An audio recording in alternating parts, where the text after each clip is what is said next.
Well, if everybody will throw, I mean, some of you are local, some of you are not. So if you're local, throw local in the chat. If you're out of state, where are you from? And we'll get started here in just a second. Whoa, it wasn't that exciting.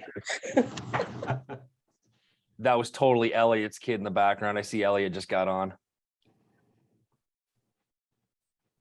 Sorry, dude. Lindsay's jamming out. Muting myself. Speaking of Elliot, Elliot's got a new podcast called Happy and Jacked. It's actually pretty interesting. You should check it out. The guy eats like, I don't know, 9,000 calories a day. He's a moose. Dude, your arms are looking big. I noticed you've been hitting the gym, dude. Way to go. 75 hard, baby. Day 65. I won't lie. It's been a really long day. So I did take some pre-workout before pre-Zoom call tonight. Should be interesting. Just to get this started. All right. It's 6:02. I'm going to give it another 60 seconds and mute everybody. Here's how I like to do this is I'm just going to kind of teach. If you have questions as we're going through it, throw it in a chat. Wendy's going to moderate the questions so it doesn't kind of interrupt my train of thought because I have a tendency to chase squirrels. And we'll just kind of roll through this. Take a lot of notes. I didn't really do a PowerPoint presentation. This is really to give you the idea of what's possible in either partnering with your kids, ways to do it. I've seen a lot of clients over the years, and I wished I had actually thought about this years ago where, a child needs a cosigner or a gift fund or something of that nature, but the parent just goes in and does it, but there's no partnership agreement in it. There's nothing that's there. So if somebody's going to rent your credit to help them, I think that there should be a different way to do it as far as creating a partnership. And here's the ultimate benefit of it is that, if you want to invest in real estate, you can do it with your kids as owner occupants. It's the cheapest way to start it as far as down payments. You can watch something for a little bit while I'm listening to this, okay?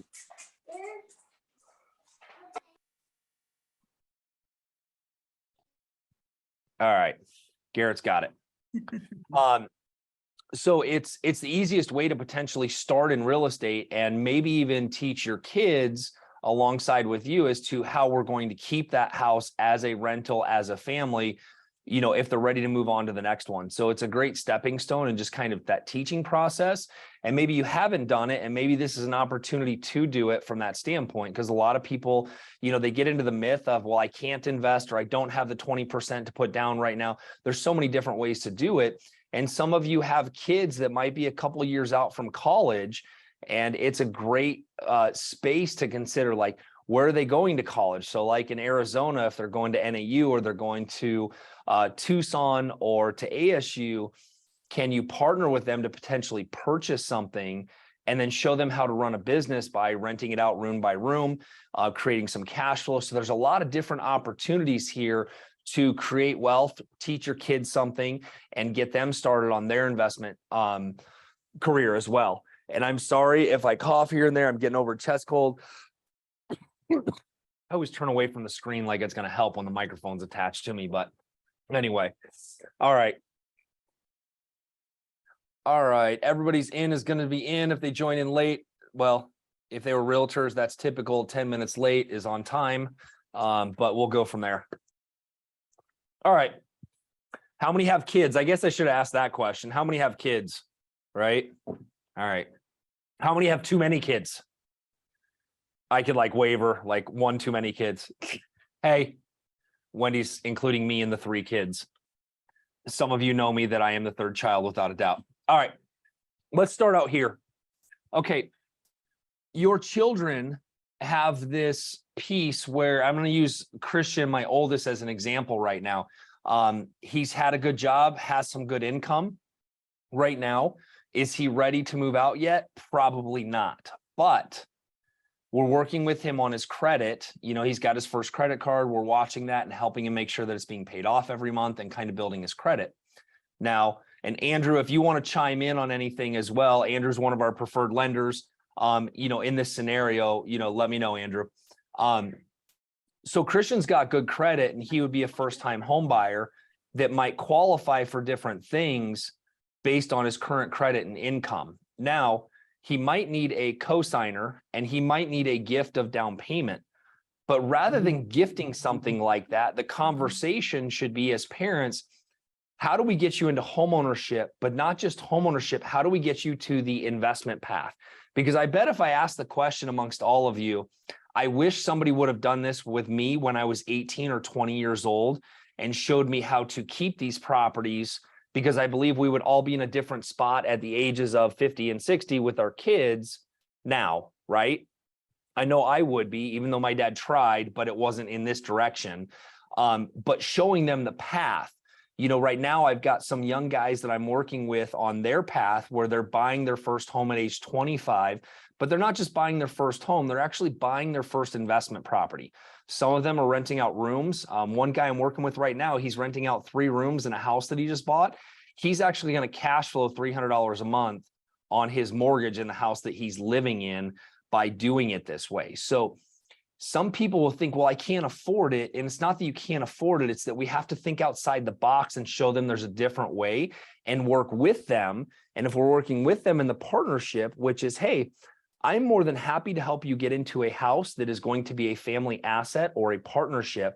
And we're going to work through this together in order to create this wealth for our family or for both of us. And it's helping you get started.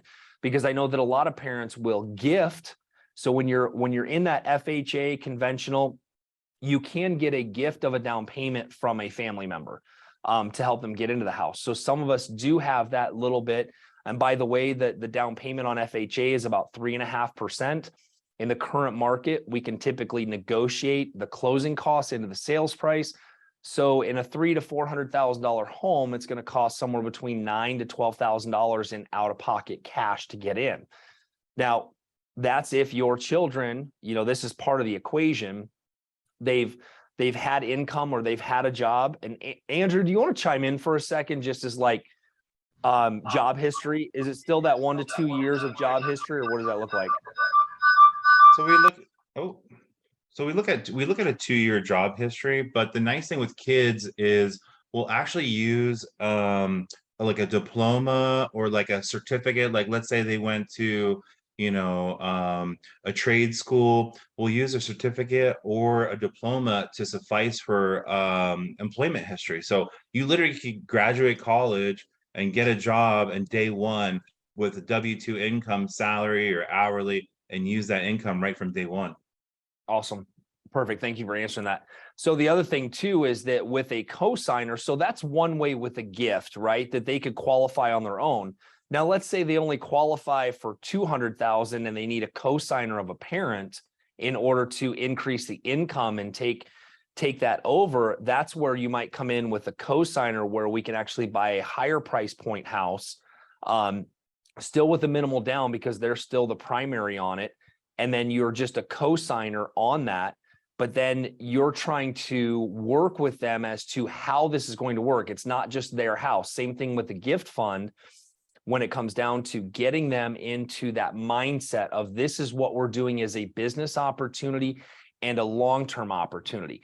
So one of the ways to explain that, which, a lot of us, I don't know about you, but for me, I really didn't start thinking about like what retirement was going to look like and things were going to look like until about 7 years ago.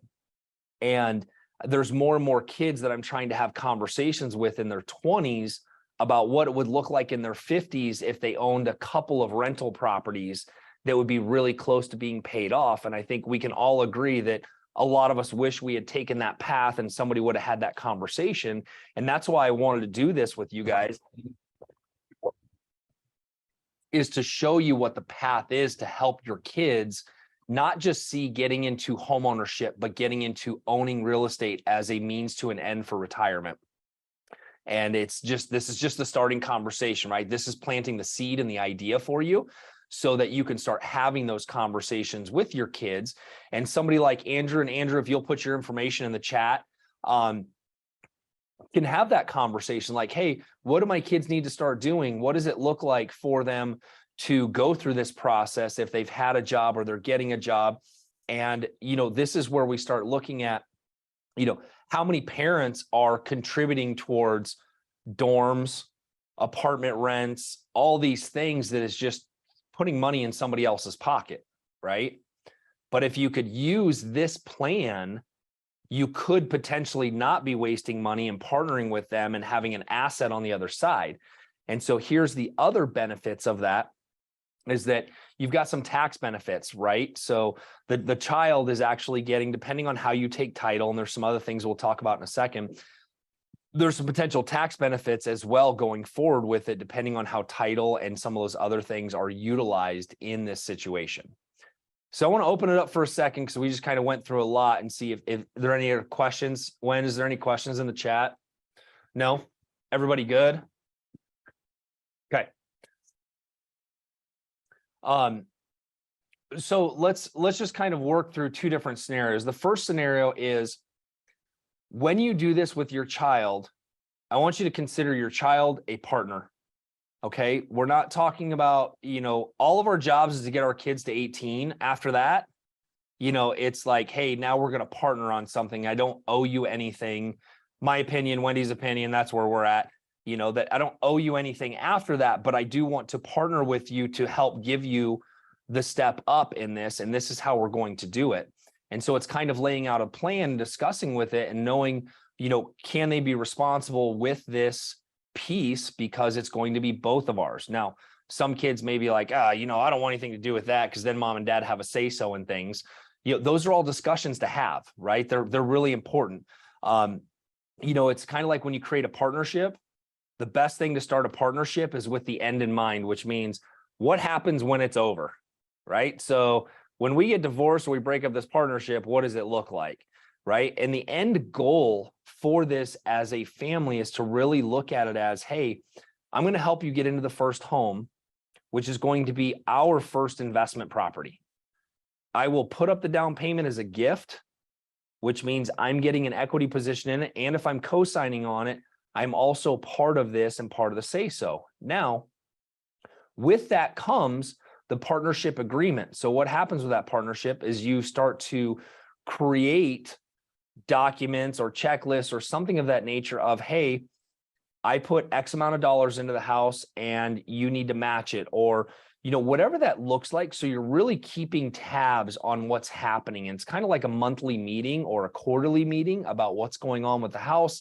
What does it look like collecting roommates, rent, those types of things, and teaching them how to operate that business, because they're going to want to move their friends in, and their friends are going to do the typical, oh, sorry, I don't have any money, or whatever the case may be. Well, they need to understand what that responsibility is. And this is just a great way to do it, in teaching them how they potentially could live for free if they learn how to operate this business. So that's one of the main things there. Now, then you have the other piece of it, which is your co-signing. Okay. Well, let me back up. If you're doing the gift and they're being able to buy on their own and they qualify on their own, then that gift is still the same thing as creating that partnership. They can still close on it and you can still be added on to title afterwards, as far as protecting that interest, which is just an agreement that, hey, once this closes, you're going to add me onto title. And now you have 50% ownership in it, depending on how you take title. And that can be done after the fact. And again, that's kind of an upfront agreement that this is how we're going to operate, that gift is a gift, but I'm going to take 50% ownership of the house and its future equity, because we're going to do this as a partnership. And as a partner, sometimes people bring money to the table and sometimes people bring credit. So in this case, the child is bringing credit, you're bringing money. That's where the partnership's being created. Now, helping them create the structure. So let's say, they're able to qualify for a $300,000 3-bedroom, 2-bath house, and they have 2 rooms that they want to rent out. Now it's helping them understand renting the house to 2 other people. Typically, it's going to be friends, right? They're not going to put a sign out in the yard, room for rent. At least I wouldn't advise that to anybody, right? But we've all had those friends that we probably had as roommates that we wished we would have had some sort of informal or formal in writing agreement with them on how the lease is going to work, right? This is where we start to teach them the business part of it, which is they have different room lease agreements, which is kind of about common areas, when rent is due, late payments, all the things that you would normally do. It's kind of like being, you know, an apartment manager where you're collecting rents. This is when it's due. These are your responsibilities, so that if somebody starts to violate the lease, you can legally terminate their lease and remove them from the house. Believe it or not, it can be a little rough when you're trying to get somebody you don't want in the house that's making a mess or not paying the rent out, right? It becomes a problem. These are documents that we can legally put in place. Like, I have a in lease, in writing roommate agreement. This is what it is. This is what they violated, but they also have to track that stuff and be very conscious. Again, this is part of operating the business that you want to help them as a parent. Hey, you know, so maybe that meeting is on the 5th of every month with you and your business partner or your child, and going, okay, what does the rent look like? What do we collect? What repairs needed to be made this month? And kind of working through that in an operational factor, right? So that, and my advice is on roommate leases is you do 30-day leases, right? It's a month-to-month lease that renews every month automatically unless somebody else gives notice. That way you're not tied to somebody being there for a month and then violating things or whatever the case may be. It's just easier if you do that on 30-day increments. That was a great question in the chat. Oh, Garrett's got a question.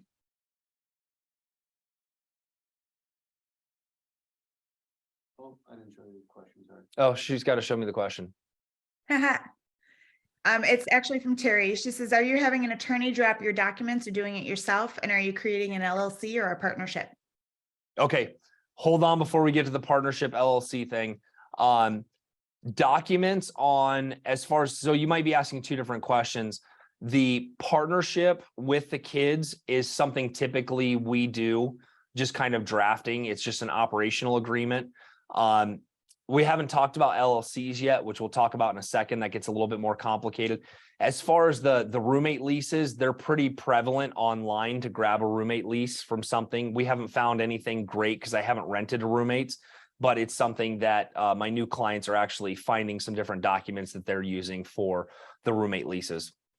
And I would add to that, Terry, I think it really depends on what your relationship is with the person that you're doing it with. If it's a stepchild, or if your relationship with your kiddo is kind of tenuous, or if you've got, you know, issues with family, you know, that are not necessarily super copacetic, then you may want to have an attorney put together what your agreement looks like. But normally, I think we would probably just write something up between us.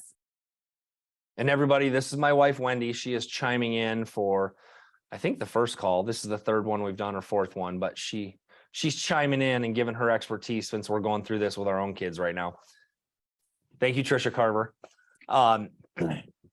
As far as, so that's one way on the operational piece. And Terry, to answer your question, when we get into LLCs and partnership structures, there's a couple of different pieces of advice here. One, you need to talk to your CPA as to how the tax strategy is going to work. And two, you know, putting the child's home into an LLC may or may not be a good idea while they're owner occupied. I would suggest moving it into an LLC once they've left the house, but while they're owner occupied, it may not be a great idea. And, you know, when we talk about that liability wise, the other thing too, that would be a really good idea for you as the parent and the child, when they get homeowners insurance, and all of us should have some sort of umbrella policy in our insurance to cover anything that's outside of normal scope of liabilities. It's just a good idea. Umbrella insurance is really, really inexpensive to get, to give you like an extra $1 million of coverage over and above different circumstances. The trust. Yeah. The trust is a great suggestion. And again, that's kind of looking at an estate planner. We have a trust that certain things are in and certain LLCs, and it gets really complicated. So it's a team of people that's helping you. And I would say that first off, if you're going to buy the house with a child, you know, or whatever that looks like, we kind of look at the title situation as to how you're going to take title. If you're a cosigner, you're on title anyway. You're going to be there because you're liable for it, with your credit as a cosigner. And then once you own the property, you can determine whether or not do we want to put it in an LLC. But remember, when your son or daughter is, occupying it, there's going to be tax benefits as an owner occupant with interest write-off and things like that. So shifting it to an LLC may create some issues with that.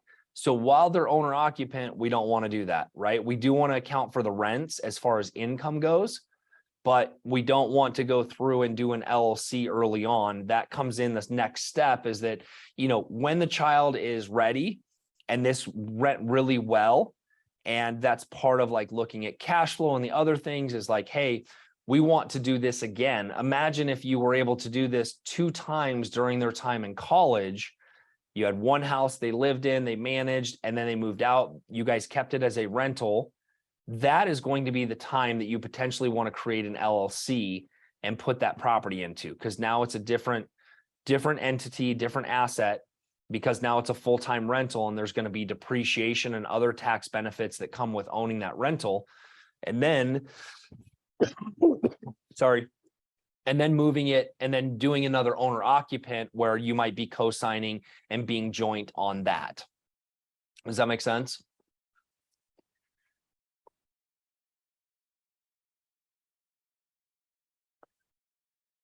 So the point to all of this is to really have those conversations with your kids and thinking about it versus rent. Because if you look at the average price of a house to rent right now, it's about $2,100 a month.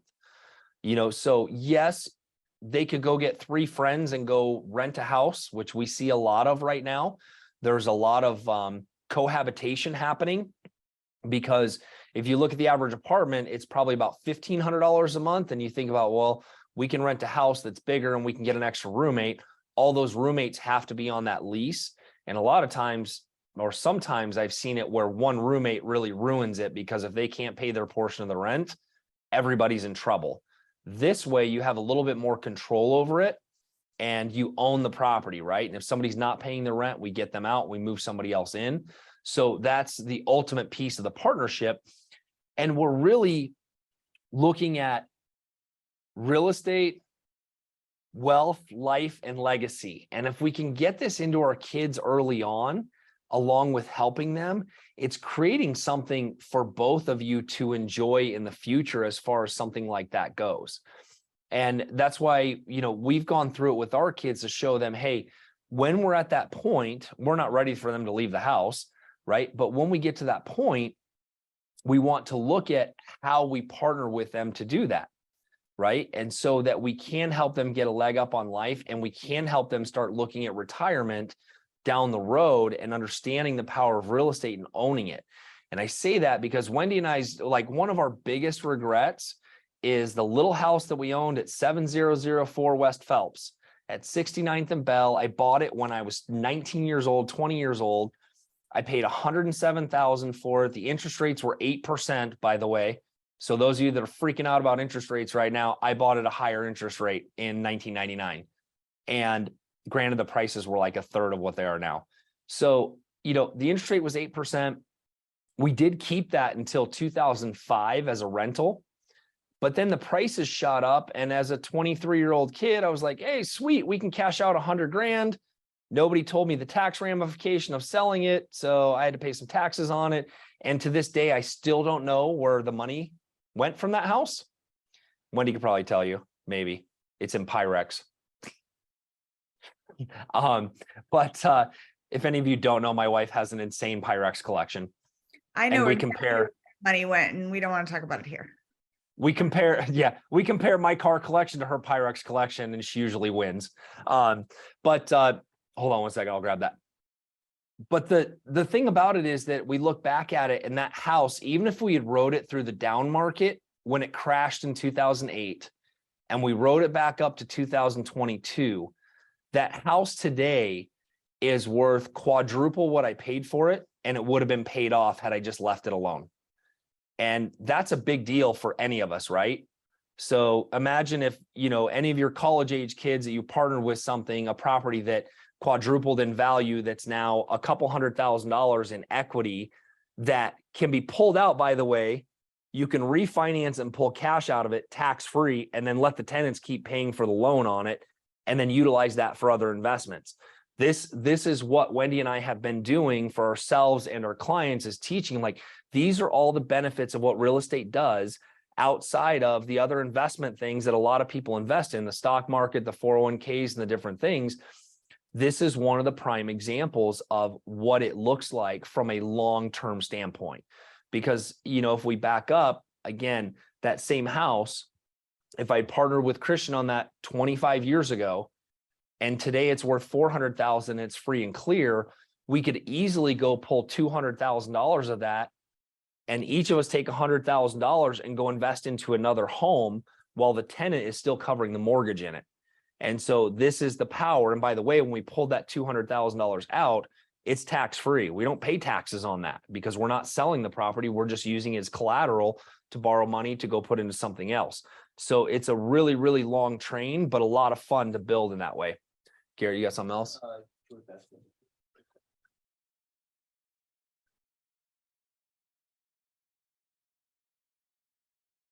Yeah, George, great question. So George asked about the cash flow. How do you account for the income for taxes? So if it's a partnership, it's 50-50, right? So you're collecting the gross income minus expenses, and you know, it's probably better off on the kids' taxes. They're going to get taxed less, but either way, it's passive income.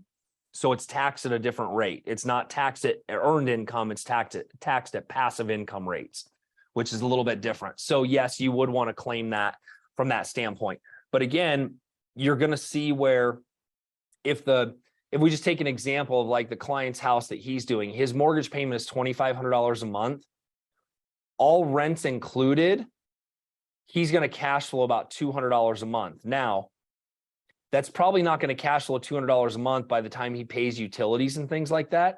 So it's probably going to be about a break even or a wash, because remember, he has the mortgage that's got to be paid for, which is mostly going to be covered. So you've got income and expenses. So it should level out to pretty much break even at the end of the year. So it's not going to be a huge cash flowing piece from that standpoint.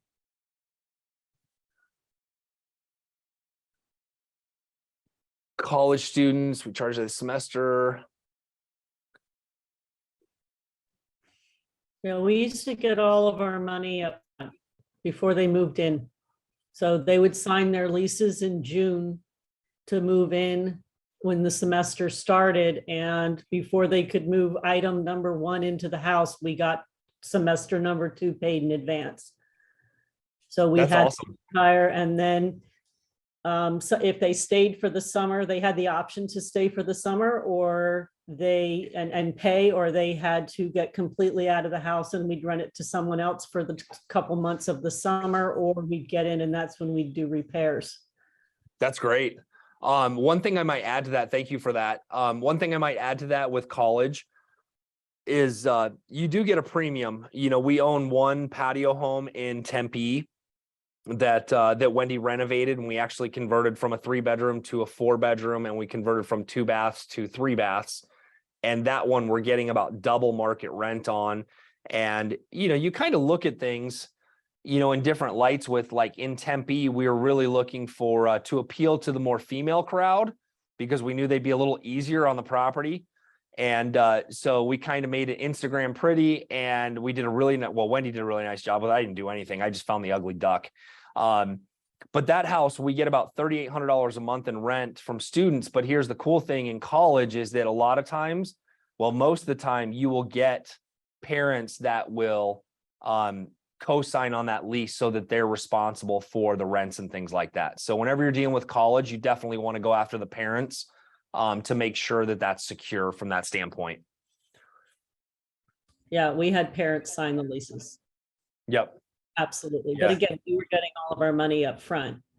So That's awesome. until we got to the point that we were renting to college students that were post-college or in their master's programs or whatever that they were doing, we switched them to month-to-month leases. Yeah. because they had jobs. We knew they had jobs, but most college students don't have jobs, and the parents were responsible. Yep. And we also made sure everyone had renter's insurance, because we ultimately ended up having a tornado that we lost that house, the first house. And, they thought that we ought to pay for their cars that got destroyed, and we ought to pay for the things that got destroyed in the house. And it's like, I don't think so. You guys were supposed to have renter's insurance, and you should have insurance on your car, not our Right. problem.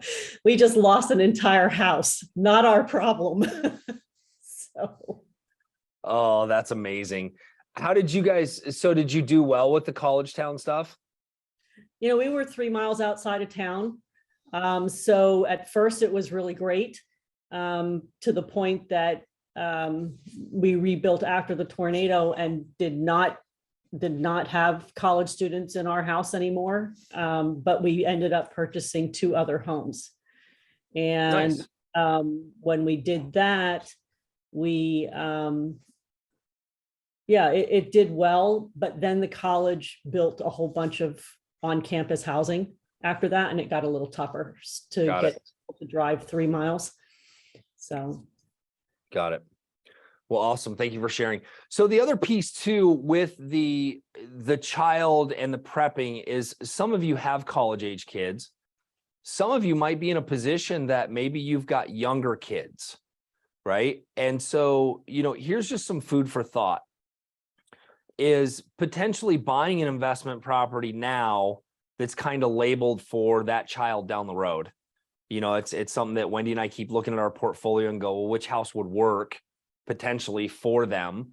And it's something that you might have as not as a gift, but as something you can partner with them at that certain price at that point that you're kind of preparing for. So it's another thing to keep in mind. Maybe you own a small house now that you want to move out of and keep that as a rental, as for a child, for a future child, whatever it is, and then move on to your next owner occupant, because that's the cheaper way to do it. So that's another portion of it when it comes down to it. So the other piece on partnering besides kids is that, I get a lot of people that talk about wanting to own second homes, or they want to get into the investment space, right? And this was part of the partnership conversation, right? This is how Wendy and I, got into our first second home, as we partnered with another family. We bought the house together, we shared the expenses, and we had all those conversations of what happens in the end.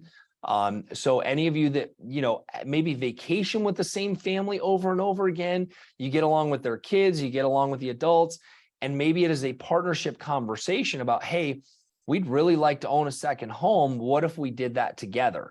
And that is something that's a great possibility no matter what you're doing. Or maybe you're a parent that has another parent that you guys can partner to buy a house for the kids to rent and live in, and create your own partnership from that standpoint. Maybe the kids aren't ready to be part of it, but maybe you as parents could partner with another parent to buy a house at ASU to put your kids in. So again, if you're going to be paying for rent or for dorm rooms, well, what if we figured out how to buy a house, right? And shared the expenses and created that partnership.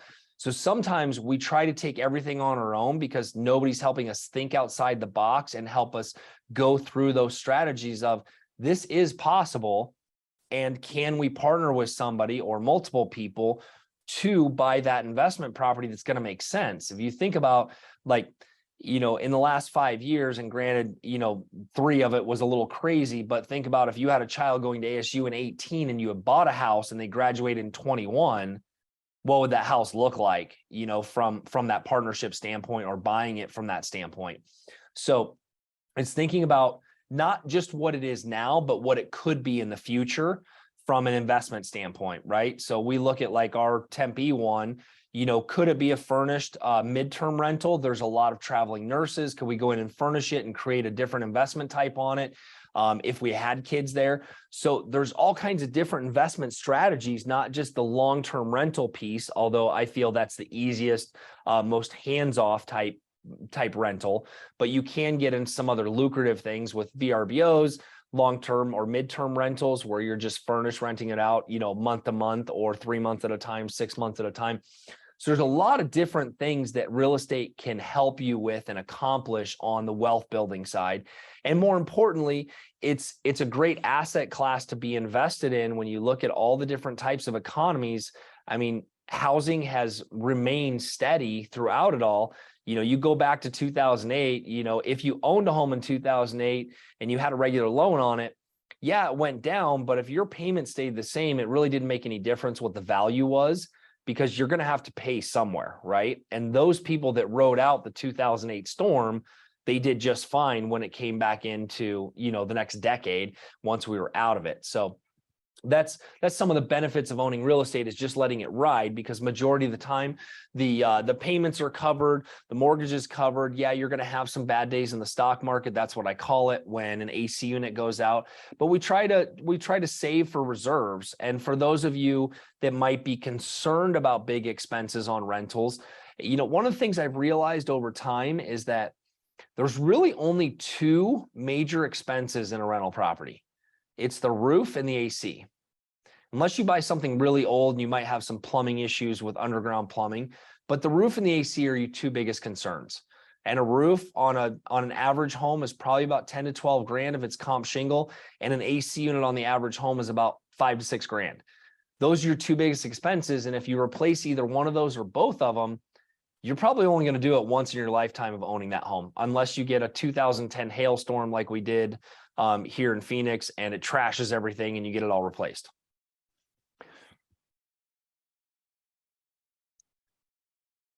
All right. So I have spilled the beans and given you the idea. So now I'll kind of open it up for Q&A and just anything that comes off the top of your head. And it doesn't have to do specifically with this. If you have other questions related to real estate, I'm more than happy to take the time. We're here until 7. That gives about 20 minutes of just Q&A.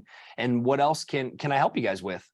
Hey, Steve, before you start, I thought you were going to touch on it real quick and you didn't, but do you want to talk about people that have smaller children, and kind of like we did with Taylor and David, and looking at that second home or that investment property as their college fund, and Yeah. not buying it for them to stay at while they're at college? Yeah, great point. And this goes for, I know that many of you on here are real estate agents, right? This is one of the things that we help our clients see. So we've got really good friends, kind of adopted family, Wendy's friend Taylor and David. And so they were playing a random game of dominoes with us when we told them, like, stop renting, you need to buy something. But the conversation with them was, hey, we're buying a house that is going to be an investment property. So you're buying your first rental. And then we're going to come back and do this in about 12 to 18 months. Now, from the time they moved in, she got pregnant, and now we have our niece Malia, who I think Wendy loves more than me at this point. And she is cute. So the goal with them as we walked through it, some of us are given the advisement of, yeah, you should, you know, put some money away for a 529B plan, which is the government college savings plan, which gives you crappy returns. And the money is tied to only school, trade school, those expenses, right? So what we talked to David and Taylor about was planning ahead for Malia and Elijah. And so the first home they did really well on, we kept it, we sold them another one, and they've gained, you know, they did that and they did the second one. And now each one of those homes has about $100,000 in equity in it. They're both cash flowing. They just unfortunately moved back to Texas. But now what we've talked to them about is like, hey, the equity in these homes, we just let this ride. Malia's 2 and Elijah is not even 1 yet. Those homes will both be able to pay for college if their kids decide to go to college. And how is it going to pay for college? Well, they're not even going to pay for it. The tenants are going to end up paying for it, because in 20 years, those homes will be almost paid off. They could refinance and pull cash out and pay cash for school if the kids decide to go to school. And then they're increasing their mortgage amount, which the tenants are still covering. And so this is a great way to kind of look at how do we utilize real estate for a college savings plan rather than putting it in something. Because here's the deal. In order for you to get to, God, what does college cost these days? Like $25,000 a semester, or I don't know what it is. It's something crazy, right? I don't know. Trish would know. She does all this stuff, right? So you think about it, you're like, as a parent, and you're the one wanting to pay for college, you are going to have to put a substantial amount of money away over that 18 years to get to a point of saving to be able to pay for college. Real estate, it's kind of like borrowing it in reverse. Imagine if your kids are going to cost you $150,000 in college, and you could borrow that when they were born against a house and let somebody pay that $150,000 off over that 20 years and then go borrow the money out of it to pay for college. It's kind of a weird way. It's kind of how Wendy and I kind of looked at retirement. We went and borrowed all the money we wanted for retirement, and now we're letting the tenants pay off the properties over time, and it'll be there when we're ready for retirement. So it's a different way to look at it. And one of the things that we like to utilize real estate for, and plus all the tax benefits from it, as long as we own it, we can pull money from it. We can secure it with other loans. There's a lot of different flexibility with it. And with a 529B plan, if you're putting money into it, if you don't use it for school and you pull it out, you're taxed on it. So it is one of those things you want to talk to your financial advisor or CPA, like what is the best situation for you to look at. But the good news is if you bought a house and they decide not to go to school, you don't have to do anything with it. You just let it sit and keep doing its thing. In that regard. Good point, Wen. Okay, we've got a question. What are some strategies to get around the down payment? We've looked into moving into a duplex so that we can avoid the 20% down, but that limits us to our local town. What strategies have you all used to help with the down payment? Because I see others scaling quickly. Do they normally have millions of dollars set aside for down payments, or are there investor-friendly solutions? There is investor-friendly solutions. It takes a lot of creativity. It's the one thing that I think that Wendy and I have mastered in how we built our portfolio. The way around down payments, I'll give you the short version. This is really kind of a private strategy session because it's very in detail with what it is. This can get really complicated really fast, so I'm going to try to be easy on it. Next part is for specifics. Okay. Hold on, let me get this first one. So in order to create down payments, it's all in the purchase of the property. So if you're buying something below market, off market, you could potentially do what's called hard money, so private financing, capture the equity that you bought at below market and then refinance it into a normal loan. And again, this is how people scale quickly. Is like, for instance, Wendy and I don't buy properties just to buy properties. We're finding that something that might need work, or it's at 60 or 70 cents on the dollar. We're buying that with what's called hard money or private money. And at that 60 cents on the dollar, so let's say $100,000 house, that's what it's worth, and we're buying it for 60,000. We're going in and doing little repairs. We're paying 10 to 12% interest on it. But then we're refinancing it, and the bank comes in and appraises it for 100, and they're looking for a 20 to 30% loan to value. So if it appraises for 100 and we borrowed 60 to buy it, we bought our down payment in that. And that's really where it comes from. So it's being patient. While you're saving for a down payment, you're also being patient and being prepared for the opportunity and knowing how to capture that opportunity in the investment space. A bit outside. Beautiful. Oh, sorry. What? Go ahead, hon. Oh, I was just going to read the next question. Okay. A bit outside the general topic, but in a situation where both the parent and the child both own a home already, and you want to go into a partnership to buy an investment property together, what's the lowest down payment that you can make in a partnership like that? Somebody's got to move. You're drawing straws. Who's going to move and keep the other house? So that's the greatest house hack in the world if you can stomach living out of boxes or realizing that, hey, I'm going to move. So for anybody in this situation, it's a house hack where, and Andrew and I have done this a lot with clients, where you're buying a home, owner occupied, which is your lowest down payment, 3 to 5%. Sometimes you can negotiate your closing costs and things into it. You're going to live in that home for about 12 months. And then you're going to start looking for the next home that you're going to move to as an owner occupied. Now, there's some financing things that we have to deal with in there, because if you buy FHA, you can't go buy another FHA. You're going to have to refinance this one. And if you refinance it owner occupied, you've got to wait 12 months. So there is a strategy in this. It's not just, yeah, we can go do this. There's carefully thought out planning and strategy all the way through it. But it is the greatest house hack, is that you buy one, you live in it. So in your case, if you own a home and your child owns a home, somebody should keep that existing home and then go and buy another owner occupant and keep that one and move that into a partnership, however you want to do it. Now, let's expand on that just a little bit. So for those of you that haven't heard my buy box spiel as to what the ideal rental property is, be very careful with this. So mom, dad, if you guys own that home, do not keep a rental property that's 4,500 square feet that has a pool and 4 air conditioning units. That is not a good rental property. It's a terrible rental property. The reason being is that it has too many long-term liabilities, pools, AC units, those types of things. But if child owns a 1,300 square foot house, it's a 3-bedroom, 2-bath, no pool, that's the ideal property to keep as a rental. So we're going to move that out. Now, here's where the hard part comes, is that if the child is putting that into the partnership, there's got to be an evaluation at the time that's put in the partnership, because that's their equity unless you had something before. So, you know, you want to look at like, hey, we want to keep this. Right now it's valued at $250,000. So that is the baseline of where the partnership starts, right? Because that's still their equity in the property that they want to keep and utilize.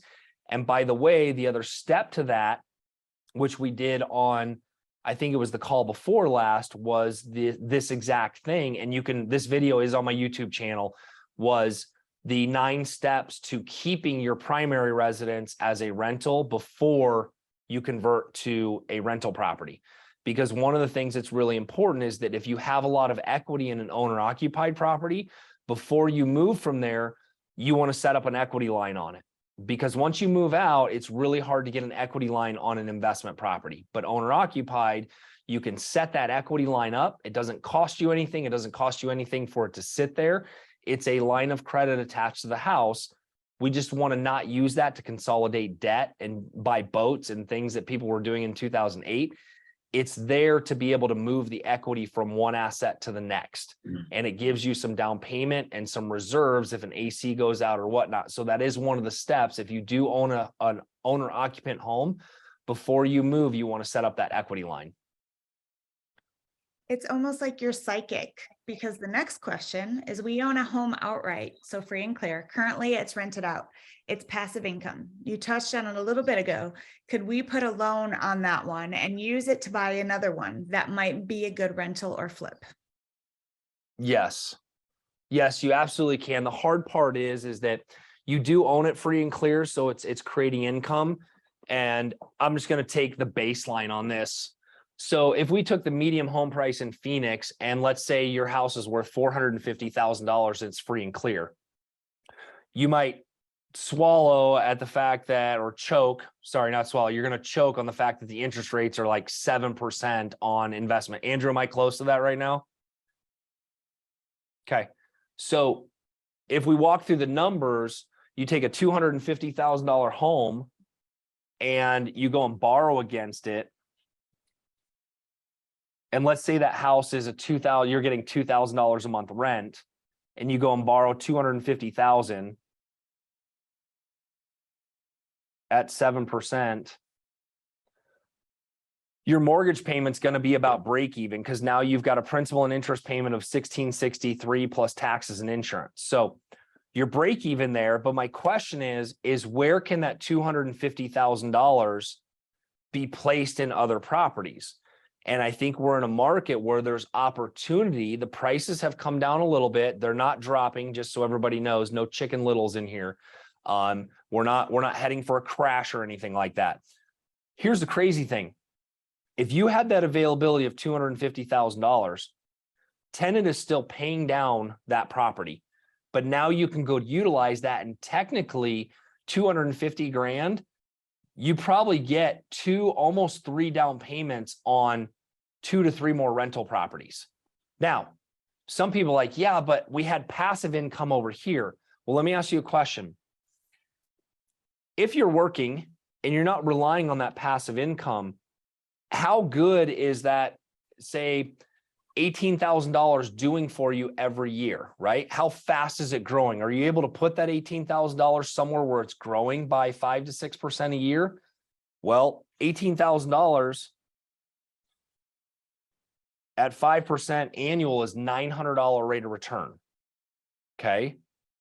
Now, if you take that 250,000, you divide it, let's just say into 2 properties, and now you have 3 total properties. And think about this, if you were in this position back in 2019 or 2020, and you had done this and you had executed and you bought 2 more homes, you would have seen like 100% return on your money because of the evaluation of the homes and the price that went up. See, I'm not so concerned right now, and I'm completely different than a lot of people. I'm not so concerned with a huge positive cash flow right now as I am time is on my side for houses to be paid off while I'm still working, even if I have to contribute a little bit to those properties right now. Because while I'm working, I still have income that I can put into those investments, which I kind of consider my 401k, right? But time, as it goes on and properties appreciate and you get the tax benefits of depreciation on those properties, imagine having 1 home free and clear versus 4 homes that are leveraged, and they all of a sudden are going up at 6 to 7% a year. You have one $400,000 house, or you could have $1 million worth of houses gaining 6% a year. There's a big difference. So it takes a long time for that cash flow, that passive income that you're getting, to equal what potential appreciation could be. Now, you can argue it one way or another. Well, what happens if the market goes down? What happens if it go up? There's no perfect timing of the market. The key is to understand that somebody else is paying off that debt on that house over time. And it doesn't matter what's happening, because eventually that home is going to be paid off by somebody else. And then you own a couple $1 million worth of properties that's free and clear. And now you can go do whatever you want with it. But it's keeping people in there and understanding that that debt is being reduced every month. So if you don't need that $2,000 a month passive, and it's not a big deal, and you can move it into other assets that sometimes might offset, right? You might be able to find a condo or a patio home or something that might offset and still give a little cash flow, but they all might be break even. But again, I'd rather have the multiple assets and the multiple benefits of owning those, especially from a tax benefit standpoint, because you're depreciating all of these properties, not just the one. Plus, you're getting the appreciation of them going forward. Hope that answers the question in the uncomplicated way. No, it makes a lot of sense, and I appreciate it. I never thought about it that way, because it's just been sitting there, and the guys are, it's my brothers that are renting it out. It's just money coming in, which is great. But I'm sitting here thinking, what can I do with it since we own it free and clear? There's homes down the road that need a little bit of upgrades that we can, potentially buy and grow our assets. I've been following you a while now, and I see what you talk about, and figured I'd ask the question since I'm probably not the only one thinking about it. Yeah, I mean, that's all. Congratulations, you own a free and clear home, by the way. That's pretty awesome. That's something to be said. So, but it is one of those things where I really try to get people to understand that, owning a free and clear home is great, but when do you want to own that free and clear? And it, while you're working, it might not be the best time, because I just consider it debt equity. It's kind of like your situation, where I hear somebody, they've got, $500,000 in equity in their primary residence, and it's sitting there doing nothing. I mean, if you looked at it in the last year, it's actually gone down in value. But if they had moved that money in an equity line or a cash out refinance, like what Wendy and I did, it could have been working capital. Even though it raises your mortgage payment, it's working capital to go make work in other places, right? And so we were super blessed this year, or last year when we did it. I don't know, when did we refinance that house, Andrew? A year and a half ago? Yeah, about. So our primary, we refinanced it, got it down to a really good rate, and then we were able to use the equity to actually purchase a home free and clear. Huge tax strategy for us, for Wendy's parents up in New York. By the way, I know Melissa's on this call, but I would never buy another house in New York if you paid me.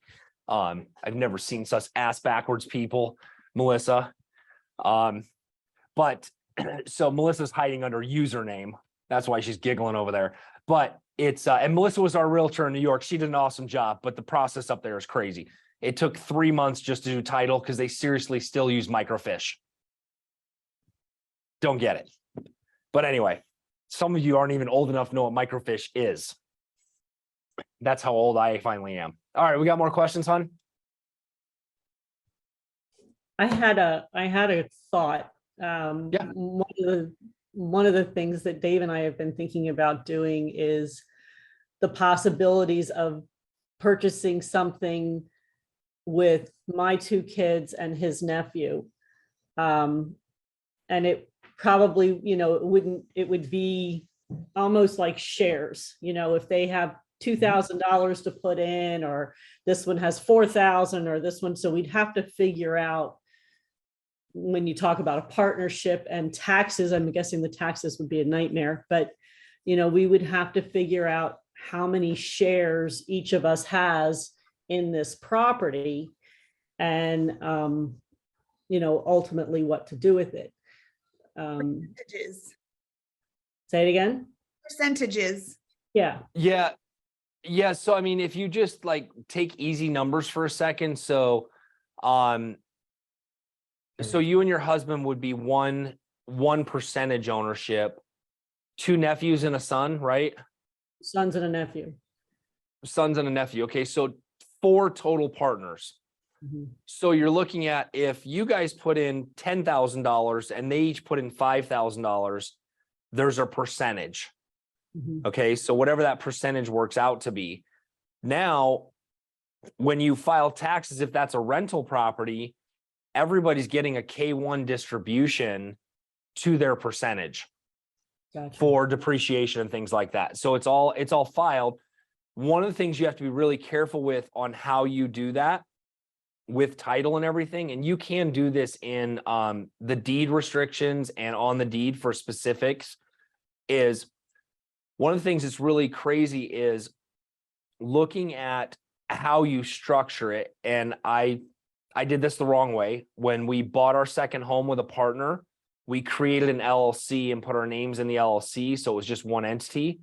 The problem was, when we sold that property, we couldn't 1031 exchange it, our portion of it, because it was all in that one. So unless the entity bought another one, so you really want to think 10 steps forward of, okay, if this partnership dissolves and there's $100,000 in equity and somebody wants to 1031 and not take the tax hit, we want to think about that, with our CPA, with how to structure that to make sure we can sell it and divide it up. And if somebody wants 1031, great. If somebody doesn't, no big deal.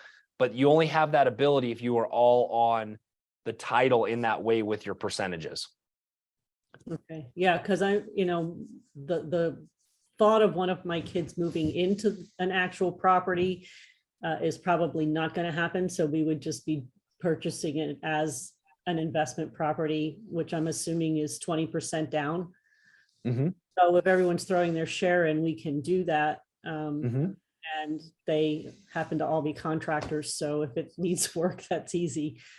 Yeah. So in that though, like in that type of partnership, it's going, hey, where do we go find the biggest piece of crap?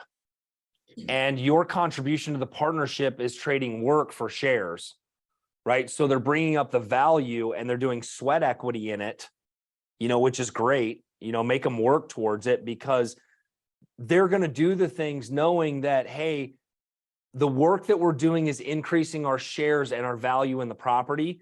So it's not just work. It's stuff that we want to be proud of. And it's something that we're going to own and have equity in this. So it does give them a purpose in doing that. So if they're all contractors, keeps them out of trouble too. I mean, there may be a few too many beers at the house, but I'm sure you could get a YouTube channel started on that. Right. We have Steve, I one. have a question. Go Yeah. ahead. Can you do that on a deed? Can you do like 49% ownership and 51%? Yep. Okay. Yeah, you can do specific deed restrictions and partnerships on that stuff. Okay.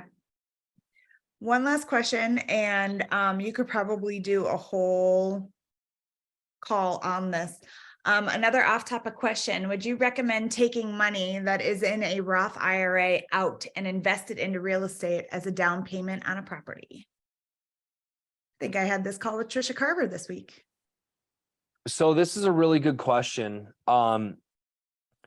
It really depends on the tax ramification that you're going to have. So it's understanding, you know, if I have $100,000 and I pull it out, am I going to have a $25,000 tax liability? And remember, you've got to pay that $25,000 in taxes. Now, if you've got a good CPA or tax person, and let's say you didn't make as much income this year and you could offset that loss or that tax, it might be a good idea, but you want to be careful with what that looks like. I do know that there's some programs that you can borrow against your Roth or your IRA that might be beneficial to look at.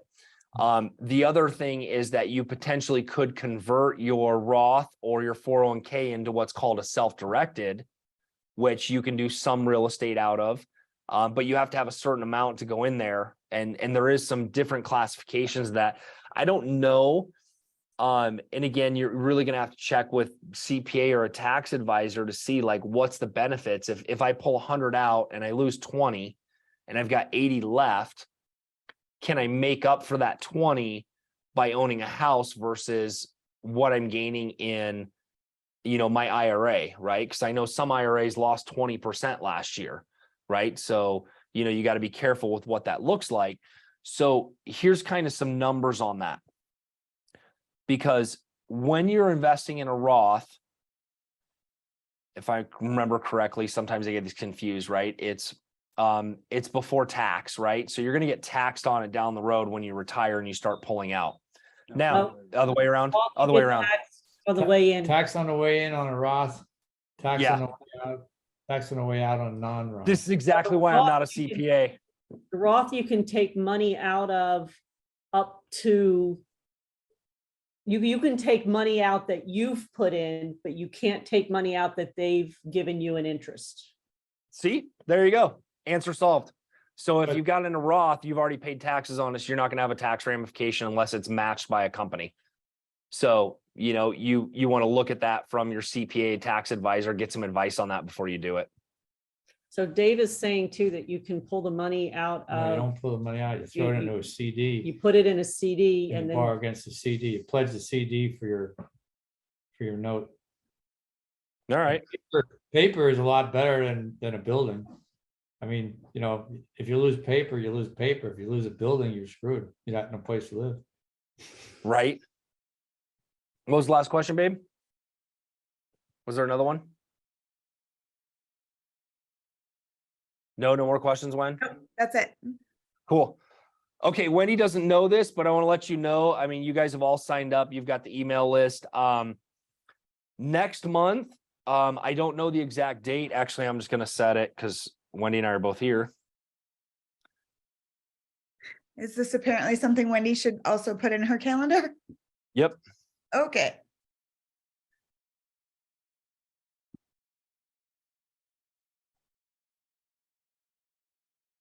The April the 12th is a Wednesday because I do these calls on Wednesday.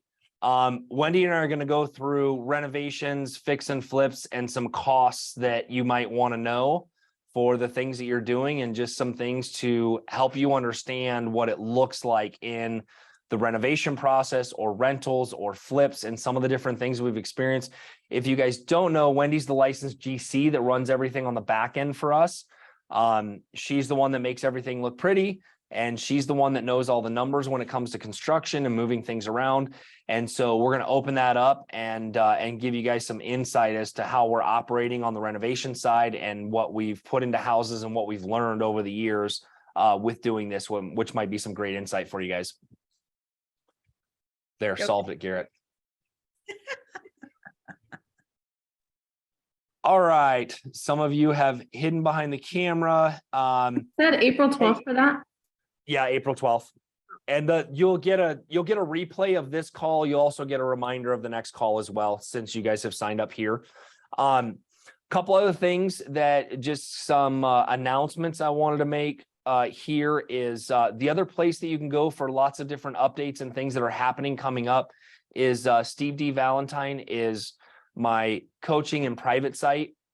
You can subscribe there. So we've got a lot of different announcements coming up there that you'll get by email. And then not totally released yet. So I'm telling a few people, but my first book is done called Limitless Real Estate Strategies. It's launching in June. Super excited about releasing that to everybody as well in the upcoming future.